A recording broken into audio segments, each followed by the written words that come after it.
I want to tell everybody a little bit about who I am, and then I want to talk a little bit about the coronavirus.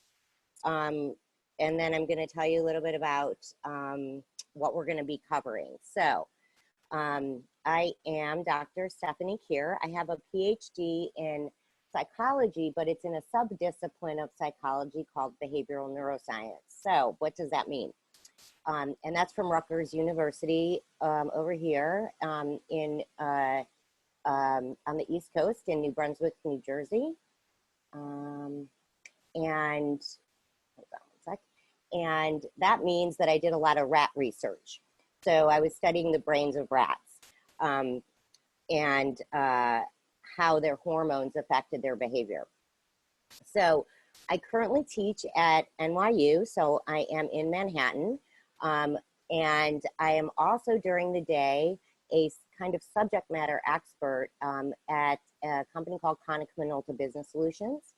And then in my spare time, I like to scuba dive, although I'm not doing much of that right now because we are quarantined in our homes, like most of you that are in the United States, and as well as what you guys went through in China. So I just kind of want to address that for a minute and ask you guys a couple of questions. Let me see if I can see the chat box for that. So I'm wondering, and I can start, how basically this whole situation is making you feel. And you can put that in the chat box. If you guys want to just write it in the chat box. I'm just wondering how, are you anxious? Are you scared? Is it not bothering you? Do you not think about it? There's no right or wrong answer. I'm just wondering what everybody thinks about the whole situation that's going on. I think, can you hear me, Professor Kerr? Yes. I feel like anxious. Anxious, Yeah. Yep. Hi, and who is this? Joy. Hi, Joy. Yep. I'm a little anxious too. So we have over 55,000 cases in New York City. So it's totally normal to be anxious, right? It's so normal to be anxious. And there's uncertainty, right? So we don't know what is going on. Can be a little nerve wracking, right? Especially when the numbers of like confirmed cases just rocketing like every day and you don't see the numbers going down. So it's like, you're not really sure if it's gonna get better, like. Yeah. Well, let me tell you something it is, because normally I teach statistics and you can't look at the whole numbers. You have to look at something called the growth rate. So we can actually talk about that in class if we want to. And so the growth rate actually has been somewhat stable. It's going up a little bit, but it will go back down for sure. It's not going to last forever, but I think the feeling that is totally normal for sure. Anybody else want to share how they feel? You can unmute yourself or you can write it in the chat. It's like make me feel really worried because all of my family, they're worried a lot about me. And even though my parents is with me in America, but they're still like really anxious about outside and they're afraid also. Yeah, my parents too. My parents are in Chicago actually, so I worry about them a little bit too. But you know, if you're doing everything you're supposed to do and staying safe and washing your hands and not touching your face and all of that, then we're all going to be just fine, right? We're all going to be fine. For sure. It's the people that don't listen that really end up having the problems, right? So if you go out into a large crowd, probably not a good idea, right? Yeah, probably not definitely. a good idea. Yeah. So if you're staying safe and you're doing everything that you can to stay safe, then you're going to be just fine. Yeah. So what behaviors do you guys see changing right now? What do you see in terms of behavior? So since we're going to be talking about behaviors in psychology, right? That's the study of behavior. What behaviors are you seeing change right now with people? And it could be anything. Like many people doesn't like others to be close to them. Right, so we're social distancing. Yes, absolutely. We see a lot of that. That's a good thing, right? So people are understand that that's necessary. Yep. Anybody else? So lots of things, right, changing. So you may see people more wearing masks or gloves, maybe not interacting as much outside because you can't. But what I've noticed is actually I'm talking to more people that I haven't talked to in a while. So it's actually really nice on the phone or, you know, on video, and, you know, videoing with some people maybe for the first time. So, so lots of interesting things going on with behavior. How has your behavior changed specifically? So what can you say about what's changed with your behavior? What are you doing different? I know that I'm washing my hands a lot, and so I have very dry skin and I need lots of lotion. So, yeah. Anybody else? I be more sensitive to what is around me. Yeah, Like, more, okay. More sensitive in what way, Julia? more like if I really need to go outside for some reason, but then I need to be really careful about, oh, who's coming to me, or because I don't know them, Yeah, those people who came around me. So I just really like careful about everything that be close to me. yep. So you're more aware that, and that's good, right? That's a good Yeah. thing. Absolutely. Yep. So lots of awareness going on. That's a very, very good thing. And then how does this affect your hope for the future? So what do you think about when you think about the future? Do you have are you worried or are you hopeful? Are you, what do you think about the future if you think about that, or you try not to think about it at all? Actually, I'm like thinking with a sense of omnipotence defense. Like I'm thinking like, oh, this will over, this will be over. Like no matter how serious the situation is now, I'm thinking like this will finally over, and actually I don't need to worry about that too much, and just need to be aware now. And Yeah. So you sound like a yogi, like a meditator, which is the stay present, right? So just stay in the now, because that's the all you have right now. There's a really great saying about worry. And the saying about worry is that worry, if you worry about something, it gives you something to do. It's like a rocking chair. So, you know, rocking chair, right? So worry gives you something to do. It's like a rocking chair, but it gets you absolutely nowhere. And it's very true. So I think that being hopeful, I think, is a good thing, because this will pass for sure. It will pass. I think that we're all doing the right things. And it's just, and you know, we can see in China, right? It's recovered, everybody's out. And there's lots of great things. I know I read a lot. There's scientists, they're collaborating. Some of the wonderful things that are happening, research scientists are collaborating all over the world and not worried about protecting their science, but sharing. So there's a lot more sharing going on. And that's a really nice thing to see. There's a lot more collaboration, and that's a wonderful thing to see. Here in the United States, and just even internationally, with people that are working on the vaccines, and we're going to have something very, very soon. So I'm definitely not worried. It's going to be just fine. So that's what I think. And that's what I know. So what's also wonderful is that we all get to connect this way, right? So we're not really isolated. We have all of this technology where we can keep in touch and see people and even hold a class online, which is what we're doing. So,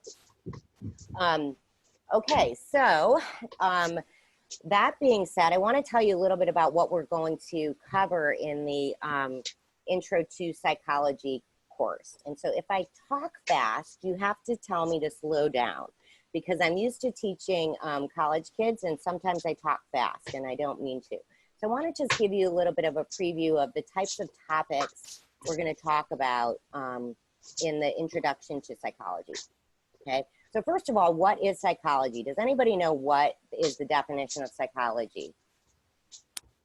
The study of mind, brain, and behavior. Yeah, perfect. The study of the mind, brain, and behavior. That's perfect. Exactly. It's the scientific study of the mind and behavior, right? So we want to know about how people behave and interact. And there's several different disciplines and subfields of study within psychology. So like I said, mine is in behavioral neuroscience, which is physiological psychology, but there's many different subfields of it. And we're going to touch on all of those in the introduction to psychology in this course. So problem solving, how people solve problems, how they make decisions, judgment, language, which is just a few examples. So behavioral neuroscience, social psychology. So behavioral neuroscience is how the brain basically affects behavior and how your behavior affects your brain. So it's more physiological. Social psychology, how groups of people interact. Developmental psychology, so the behavior at different stages in life. Clinical psychology, probably the most popular one, right? So you think about laying on a couch and talking to a psychologist if you have a problem. We'll talk a little bit about that. And there's really four main goals in psychology, and that is to be able to describe behavior, be able to explain behavior, to predict behavior, and then potentially change behavior and mental processes, depending on what is going on. So why do we want to even study psychology? Well, psychology is super interesting to understand, first of all, yourself, right? So it can better understand what makes or motivates you to say or do the things that you do or don't do, right? If you want to do something, why aren't you doing that? Why aren't you studying more? You should be, or anything else that you want to change about yourself. So it can help you better understand yourself, can help you understand others, right? So if you understand others, I think that's very important because it gives you a sense of more empathy. So instead of getting mad, you can really understand where their motivation for saying or doing something is coming from, right? Instead of just reacting to what is going on. So it can help you understand others better. 3, 4, and 5 are kind of grouped in there together. You'll gain a stronger grasp of research methods. So I'm going to go through a couple of studies, and we're going to do a fun little thing in a little. But it gives you basically an understanding of research methods. So there's lots of information, right? Especially now. And in books, on TV shows, movies, also in the news with everything that's going on with coronavirus. So we'll talk a little bit about research methodologies and not really, some of the stuff you have to be careful with believing everything that you read because you don't know what the research methods were. So this is very important. People can write whatever they want. That doesn't necessarily mean it's true. So we're going to talk about research methods in psychology. It can also help you become a better communicator. So emotion, language, body language. So when you're in front of somebody, it can help you gain a greater understanding of what people are trying to say, even just with their facial expressions and body movements. It can also help you in a future career. So it can improve your ability to interact with others. So again, if you understand where people are coming from, you're more likely to be to empathize with them than to get mad at them, right, or angry. If you really understand what is going on, it can also complement your different study of related subjects. So psychology, right, and the study of behavior encompasses everything that we do. So it can always be useful to gain a richer understanding of whatever it is that maybe you're not primarily interested in psychology, but you're interested in some other field like biology or philosophy or whatever it may be, but it can help you with that as well, just by being able to understand things like problem solving, decision making, motivation, that type of thing. Can also, if you're interested in it, give you a greater insight into mental illness. So we are going to touch on some facets of what's called abnormal psychology, talk about that as well. And it can be fun and fascinating. So we're going to do actually something really fun in a couple minutes. So optical illusions, inner workings of the brain, some really shocking experiments we're going to go over as well that happened a while ago. Some of them are unethical today. They no longer happen, but they did happen. Including those, there's a very famous experiment that we'll talk about with Stanley Milgram about how far people will go to actually obey somebody in authority. So that's a very interesting study. So I want to give you, I'm going to touch on a couple of the subdisciplines right now that we're basically going to cover. So we're going to have some content on social psychology.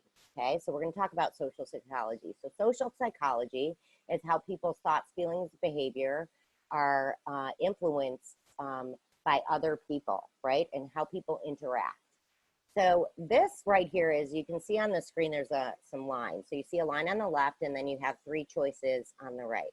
So if you had to pick what the line on the left looks like, which line would you pick? And it's not a trick question. I think that you could put it in the chat box if you want, right? So would it be A, B, or C? And so this is a little bit of a different dynamic because we are all on a video and not in the presence of others. Let's see. Oops. Do I have, what happened to my chat box is, I cannot see my chat box. Maybe it's because, can you guys still see my full screen or no? Did it go to the other view? We still see our full screen. Oh, you still see the full screen. Okay, I'm Yes. trying to find out what happened to the chat here. Does anybody? If you move your mouse down to the bottom, then you will see the chat, and then you click it, and then it will show on the right side. Oh, maybe it's under participants. There it is. Hold on a minute. Okay. Okay, so, there we go. Okay, you still see my full screen. Okay, perfect. So let me just see. Okay, so depending on, so this was a study that was done in Swarthmore College by Solomon Ash. And basically the correct answer for this is, let me just explain first what he did. So there were a group of participants and they were all in the same room together, so not online for video. And what they did is they were then asked to compare which line looked the most like the other line. So the tricky part of this study was that in each group, there was only one real participant, and that the other people that were in the group were all actors. So in psychological terms, we call those confederates. So they're acting, meaning they're part of the experiment. So it's kind of like a trick, right? So they're instructed, the actors were instructed to give the wrong number. So the wrong one for this is absolutely A. And so what they found was that, so there's only one real experimental person, and they were asked, and everybody said the wrong answer because they were all in on it. And what they found was that basically the one true participant almost always agreed with the majority of people. And it's a famous example. So this is the Ash conformity study. And it's a famous example that people actually care more about belonging than they do about being right. And so this was done in 1951. And basically, it's a very good example of social psychology. So in the realm of social psychology, we are going to be talking about that for sure, in terms of what social psychology is and some other really interesting experiments. So the answer to that is C, but it's a little bit of a different dynamic. Okay, so everyone can see my full screen, yeah? Or is it not full screen? We're seeing your full screen. Okay, I don't know. Okay. The slideshow though, or like this? I don't know. That's good. That's good. Yeah, this is better. Okay, so it wasn't in slideshow. Okay, so developmental psychology. We are going to have a couple of lectures on developmental psychology. So, and I think Lexi, this is your area of expertise, right? Yeah, this is mine, especially the early cognitive development and language development. Awesome. Okay, so this is one example just of developmental psychology. So I'm just giving you some of the more famous experiments, but there's tons of them. This is called the Bobo Doll experiment, and this was conducted by Albert Bandura.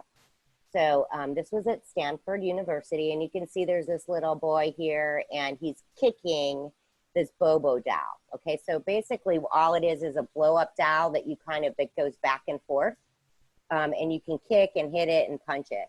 And so what happened was, so this was another experiment to look at, it was really dealing with, there was a whole debate, and it still goes on, about nature nurture, right? So is behavior nature or is behavior nurture? So what does that mean? It means, is behavior something that is innate, that you are born with, that you can't change? Or is behavior something that can be changed and that you're not born with it at all, and that it's influenced by your surroundings around you and the behavior that you see? So what they did, and this still goes on, right? The debate is not that cut and dry, and we're going to talk about the nature-nurture debate. But basically, this is what they did. They took some kids and they had them watch a video, and half the group were sent to watch a video with somebody else, basically being very aggressive towards this doll. And then the other half was not exposed to the aggressiveness. And what they found was that the kids that were exposed to the aggressive video, when they were then put into a room, just them with the doll, that they were, lo and behold, no surprise, more aggressive towards the doll than those that weren't. And so this was a really important study to say that, you know, behavior, yes, is definitely influenced by examples in what you see. This isn't the be all and end of all of it. There's many, many more. And there's also studies to back up the nature part of it, right? The innate part of it. And we're going to talk about that as well. So this is one of the more famous ones, but it's an important one because it really shaped the way we talk about or think about child development and how important it is to make sure that we're modeling good behaviors for kids. Okay, all right. So we're all gonna participate in this little experiment from cognitive psychology. So cognitive psychology is the study of what happens in your mental processes, how people learn and understand information. And this is a selective attention experiment. So I'm gonna link out to YouTube here.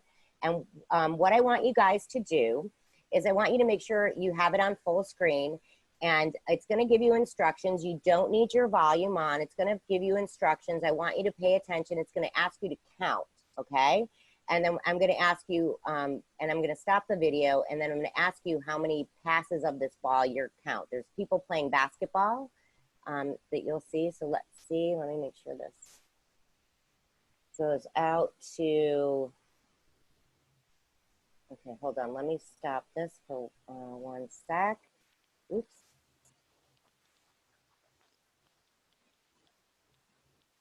Okay, so let me make this full screen. Okay. Okay, so you don't really need the volume. It doesn't matter. Let me get rid of this ad over here. Okay, so are we ready? Hold on. I've got a bunch of stuff happening. Okay, so this is a selective attention test.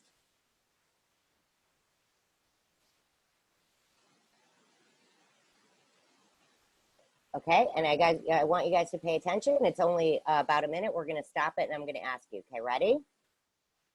The instructions are on there. So count how many times the players wearing white pass the basketball. I want you to count how many times they pass the basketball.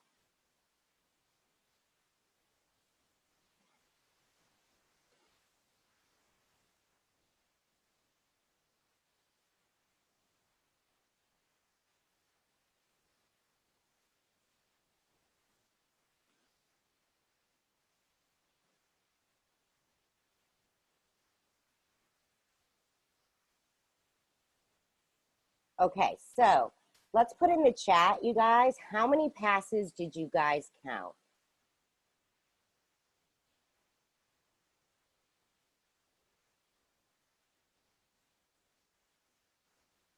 Okay. 8, we've got, okay, whole range. Wait for everybody to kind of get in there. So how many did you count? How many passes did the white team pass?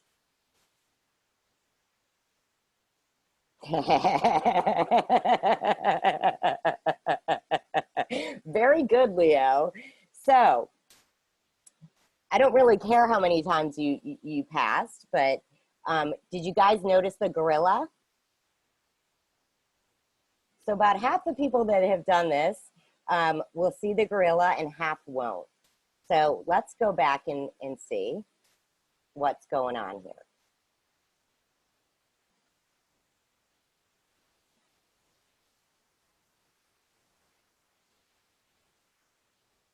So the correct answer is 15.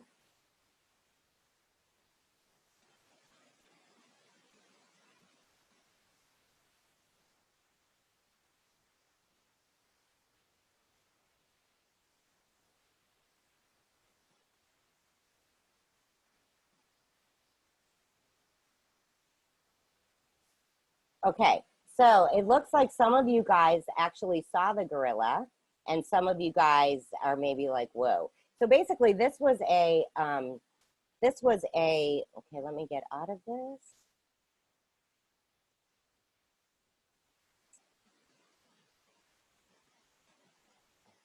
Go back to my slides. Here we go. Okay, so this is a selective attention experiment. So basically what they did then was they wanted to show that people really are not very good at multitasking, right? So I think some of you got that there was a gorilla in the middle, but there was a follow-up study, okay? So now we're all aware that there was a gorilla, right? So let's do the follow-up one, okay? So we're gonna do the same thing again, and I want you to, we're gonna do the same task, so hold on one sec. So let's see, full screen. And I gotta get rid of this ad.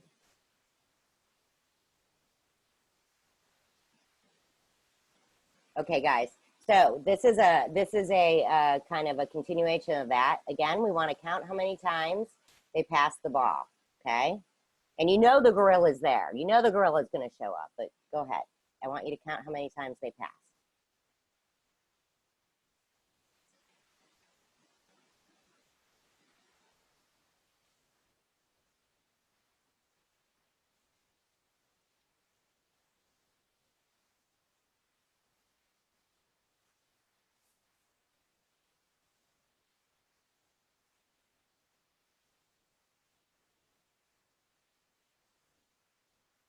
Okay, so the correct answer is 16. Did everybody see the gorilla this time?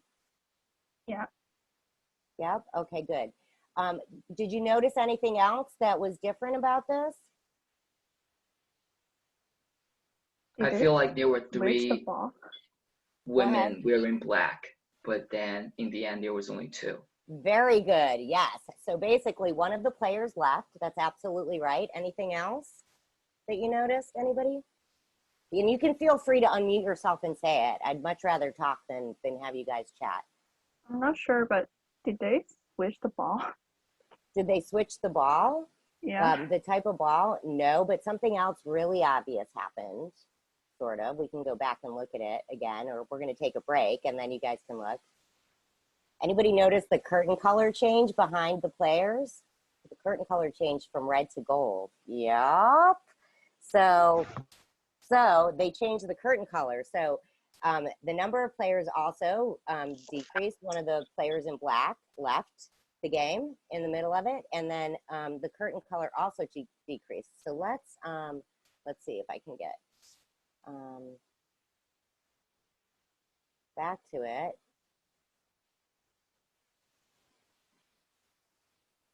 And we all spotted the gorilla, right? Because we were aware, we knew the gorilla was coming. So there were some other changes. So the curtain changing and the player on the black team leaving the game, right? So I think they do a replay of that. You can see that. Let's see. Let's rewind and watch it again. So there's the curtains. There they are. They turn from gold to red. And then also you can see now that one of the players also in black has left. There's now only 2. Okay. So when you're looking for a gorilla, you often miss other unexpected events, and that's very true. Okay, so these are a couple of, very quickly, I can go through the rest of the slides pretty quickly. Oh yeah, it's almost 9:30. So we're gonna talk about cognitive psychology. We're also going to talk about clinical psychology, right? So this is the largest and most recognized subdiscipline of psychology is clinical psychology. So understanding mental illness, bipolar disorder, anxiety disorders, fears. This was something called the Little Albert experiment. I'm not going to go into it because I know that we're running out of time, but this was we will talk about this in class, about what they did with the Little Albert, by Watson and Rayner. Yes? You're not showing your slides. I'm not? Yeah. You can't see? We can't. I mean, she is. What? Can everybody see my slides? This on clinical psychology. Yes. Yeah. Okay, Yeah. so you can see it. Does everybody see or no? I'm confused. Mm. It says I'm sharing. Which one are you sharing? Wait. What? Do you have it now? Can you see it already? Psychology. What? Is it? Everybody okay? Can see it says clinical psychology? Yes. Right. Yeah, it's on the right page. Okay. Ardia, did you figure it out? No, I don't know where it is. Okay, I'm somewhere. Maybe you lost your Zoom screen. That's happened to me before. Sometimes it's in the corner, hidden down below. The screen can disappear. So this is called the Little Albert experiment. It's highly unethical. We are going to talk about this. We can talk about it more in class. We're also going to talk about something with school psychology. So school psychology is a very big discipline or subdiscipline of psychology. I was going to talk about this, but I'll save it for the actual class. It's the monster study. And the reason it's called the monster study is, lo and behold, so this is in 1939, another unethical study. Unethical because what they found is that these studies have had lasting effects on the development and emotional issues of the kids that they did these on. But they were important at the time for understanding how, basically how kids learn. So for school psychology, that's very important. It's about administering cognitive assessments like the SATs and the ACTs and any type of standardized assessments that you have to take in school. Also counseling, collaborating. So we're going to talk about school psychology in the class. Behavioral neuroscience, this is my field. So it's also called a myriad of things. Physiological psychology, study of the nervous system. So we're going to talk about the brain, the spinal cord, and some nerve tissue, and how your brain affects your behavior and how your behavior can actually change your brain. Several studies done on that. This was something called the Schachter-Singer experiment, but since we are running out of time, I'm going to wait to discuss that. We'll talk about that in class as well, but basically how this can,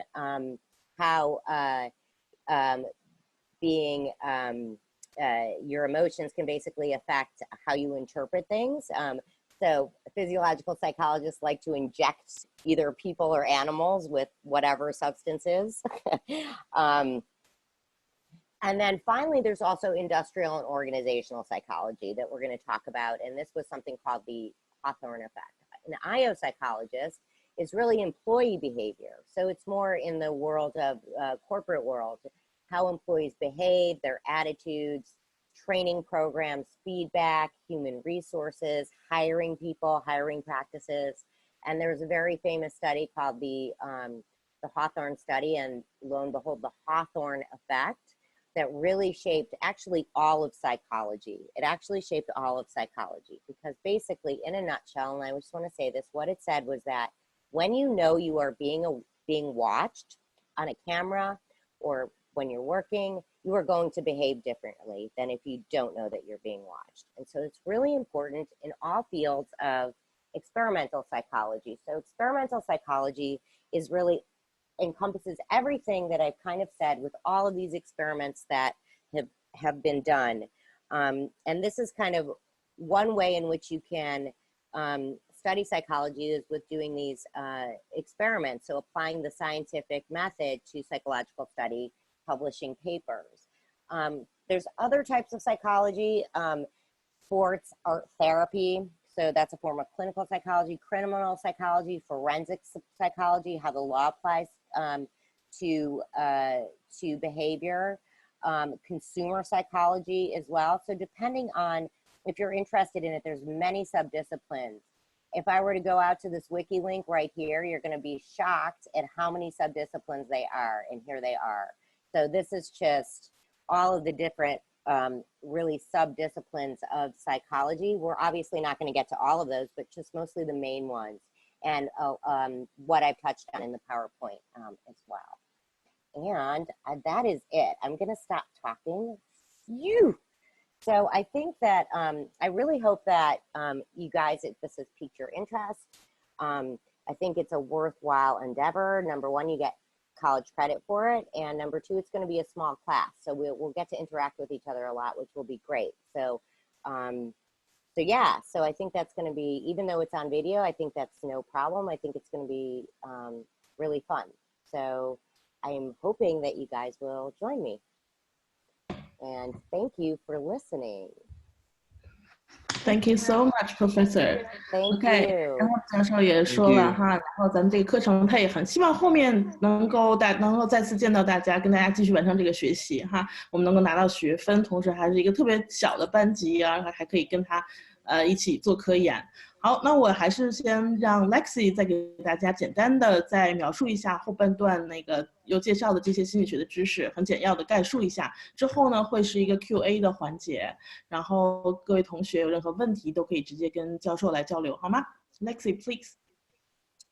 好。其实我之前已经提到过，就是心理学里面有非常多的分支，然后刚才我应该也稍微提了一下神经行为学是干什么的，就是除了行为方面就是比如说你在收集数据的时候，有一些是看得见的数据，有一些是看不见的数据。看得见的就比如说是行为，一个人他在某一个情景下做了什么；看不见的是指脑电波呀，或者那个脑成像技术所提供的那种关于大脑的。然后神经行为学的话是一个比较热门的领域。另外的话，学校心理学帮助教育领域的一些，比如说怎么样curriculum 怎么样弄，就是他们会有一些专门的理论上的指导。工业心理学的话，完全就是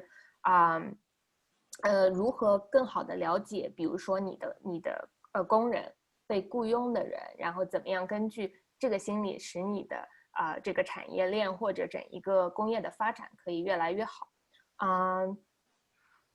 综上所述，其实心理学可以简单的分为2个方向，一个是实验心理学，一个是临床心理学。实验心理学的话，我们是非常非常注重这个科学的就是方式，来收集数据、分析数据以及发表文章，就比较前沿的一些行为的解释你们就会在那些journal 上面看到。临床心理学的话，主要是 focus 在就是治病人。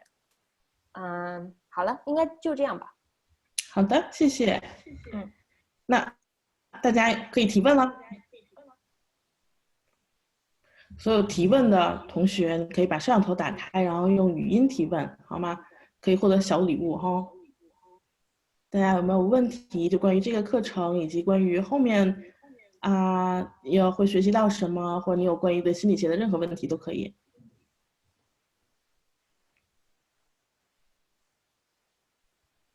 屏幕脱掉。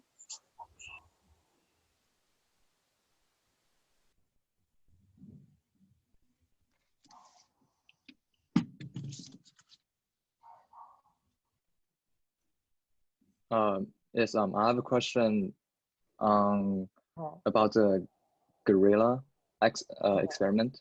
Like, why is it that we cannot see the gorilla the first time? And Okay, then so why is it that we cannot see the curtains change color yeah, from the gold to red? yes. So it's because of selective attention, right? So people actually are not very good multitaskers.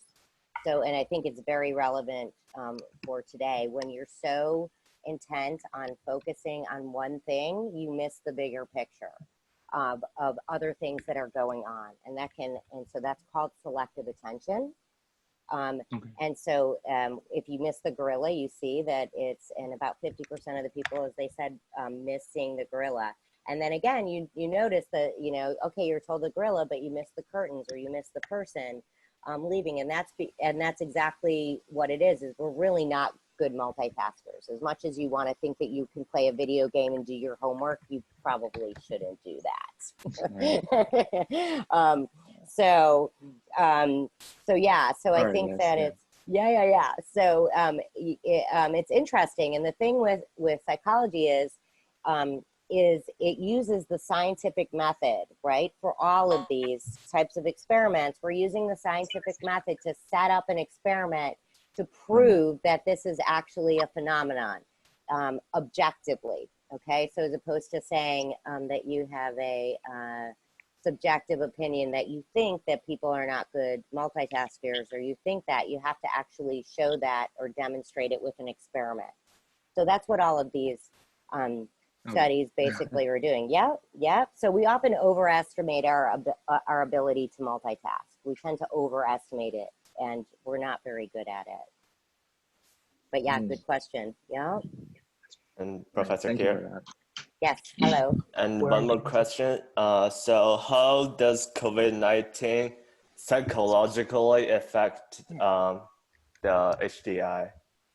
How does it affect what? HDI, Human Development Index. The Human Development Index. That I don't know. I would have to. Yep, I would have to look into that.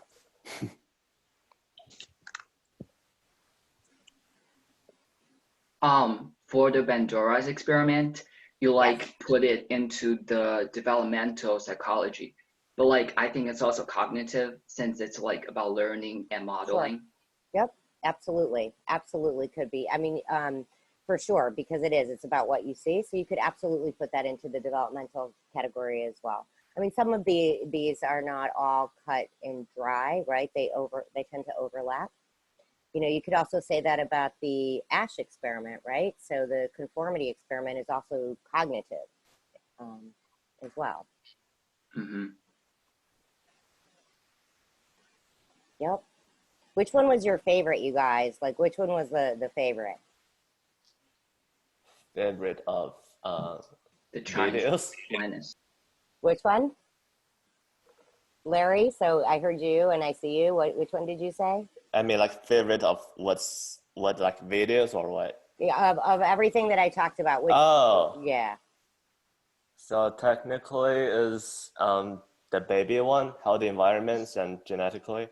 How the environment. And Hanyu, what was yours? You were going to say something, I think. The gorilla one. The gorilla, yeah, because you actually got to participate in it. I know it's shocking. You're like, oh my God, there's the gorilla right in the middle, beating his chest.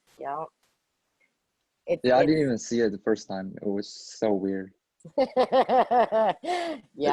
It's just weird to me. I don't know. I don't see it. Yeah. And that's okay. But 50% of the people that participate miss the gorilla, and boom, there it is right there. So it makes you wonder, right?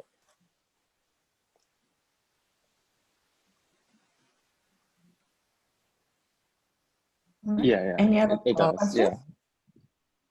Hi, I have a question.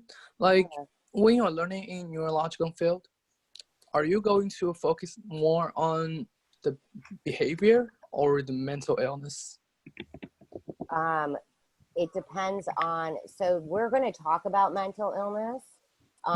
That's going to be dedicated for a couple of lectures. But I'm not sure exactly what you mean when you say you mean the behavior, or the physiology. Is that what you mean? Which aspect are you going to put more effort on? In terms of what? terms of like illness or behavior? Well, mental illness is, so I'm not exactly sure the comparison that you're trying to make. So everything is, we're going to talk about behavior, but we're also going to talk about mental illness in terms of how behavior is changed or how behavior can be changed. We are going to talk about physiological psychology and how, and there's a whole separate section. So most of the disciplines that are not physiological psychology, right, are talking about over the behavior that you can see or observe. Physiological psychology is dealing with the brain. So neuroscience, behavioral neuroscience, dealing with the brain. So we're going to talk about that as well with a couple of lectures. And then we're also going to talk about mental illness, which is also separate lectures. So abnormal psychology and the types of disorders that also exist. But we're not going to go into in detail the brain chemistry of all of them. Obviously, we're going to talk about what they are, how they're indexed, how they're categorized, the DSM, the Diagnostic and Statistical Manual, that type of thing. Yeah. So we have, it's going to be a high-level overview of all the different types of introduction to psychology that exist. So obviously then, right, and then if you find yourself really piqued or interested in one of those, there's more classes that you can take that specifically focus on social psychology, or that specifically focus on mental illness, or developmental psychology, or cognitive psychology. Obviously, this is an introduction to psychology as a whole, so we can't go into depth in all of them. There's just not enough time. There's specific, that's why you pick a specialization, right? So I'm going to I'm going to introduce you to all of them, and then you can pick your favorite. Okay, there is also a very basic question, because I would like to major in psychology in the future when I'm undergraduate, maybe, but I'm not quite sure what am I going to learn in the undergraduate when I pick psychology as my major. Which part of psychology am I going to aim on? Okay, so as an undergraduate, which is very different from graduate school, as an undergraduate, depending on what school you go to, there's several core courses that you have to take in order to major. So beginning with this course, Introduction to Psychology. So if you take this with me, you'll get college credit for it. So you're going to take an Introduction to Psychology. Depending on the school that you're at, there's some core courses. So might be a physiological psychology course, an abnormal psychology course, probably most likely social psychology. So there's going to be some core courses, and then within that, you'll pick some elective ones. So it's going to consist of some of these sub-disciplines that I just talked about, right? And definitely statistics. You will have to take statistics. So I know because I teach statistics to psychology students in the graduate program at NYU. So that's also, everybody loves to hate statistics, but it's very useful. So statistics we'll absolutely have to take. Also potentially a research methodology course. And you can also participate, I know, as undergraduates in a laboratory to get some research experience as well. That's usually not required, but it's definitely something that you would want to think about doing to get experience if you were going to go on to something like graduate school. But I think that most schools have you actually participate as an undergraduate in some sort of experiment that the folks in the psychology department are running as part of the general psychology course, actually. So in order to pass it, you have to either write a paper or participate. So one of the things, obviously, is we're going to do a project for general psychology, the best that we can under quarantine, which most of us are, I think. We're going to do something akin to that, but if you were in person at a school, you could potentially take be a part of an experiment, and you would have to do that in order to get your degree in psychology. So it consists of a lot of those core courses that the disciplines that I talked about, probably a class on each, an entire class on each. So the intro to psychology is just really a very high level of all of those. Yep. Okay, thank you. You're welcome. Okay, any other questions? I Number have a one, question. please go ahead. I have a question that like, because based on you study psychology, so it's like more impact on yourself that you like looks more at your behaviors, or just like you take care more like the relationship with others or others' behaviors. So Julia, what's the question exactly? So what are we going to concentrate on? Other people's behavior or our own? Is that what you asked? Yeah, like for studying psychology, does it impact you a lot or change you a lot, like the way you behave? That's a good question. Yeah, it can. I think that what it does do is it makes you more aware, for sure, right? So, and awareness is a very good thing. So it makes you more aware not only of your own behavior, but of other people's behavior as well. Absolutely. Yeah. Yeah. Thank you. One more question. Sure. Yep. So to study on A behavior and A action, are we focusing on the cause or the process or the result? All of it. Okay. So depending. So I'm going to talk about studies. We're going to talk about what causes them. We're going to talk about the process, and we are also going to talk about the results. Yep. Okay. That's a very good question, though. Yep. Thank you. Okay, anyone else? Hi. I took AP Stats right now, and I'm taking Intro to Psych in high school, and Okay. I'm really interested in PTSD, like post-traumatic, like those kinds of things. Yeah. Like I know people who like is private military contractor, and he's having like net terror and panic attack and PTSD at the same time. So many drugs that like will help one symptom, it cause other like worse. Yeah. And he he was in an accident and medically discharged by the army. So he has this brain damage, and I'm trying to help him to like use therapy, like to try to make him to go to therapy to like help him like with all the disorders. Yeah. So I want to go ahead. So you want to learn about all that. Yeah. So we're going to talk about mental illness. I'm sorry about your friend.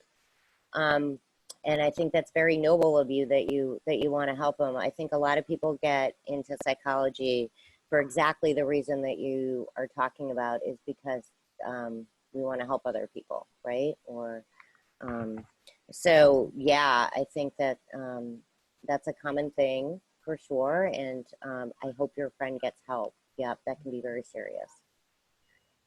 Thank you. Thanks, everybody. Stay safe. Thank you. Stay apart. Yeah, take care. Yeah. Please take care, everyone. Thank you.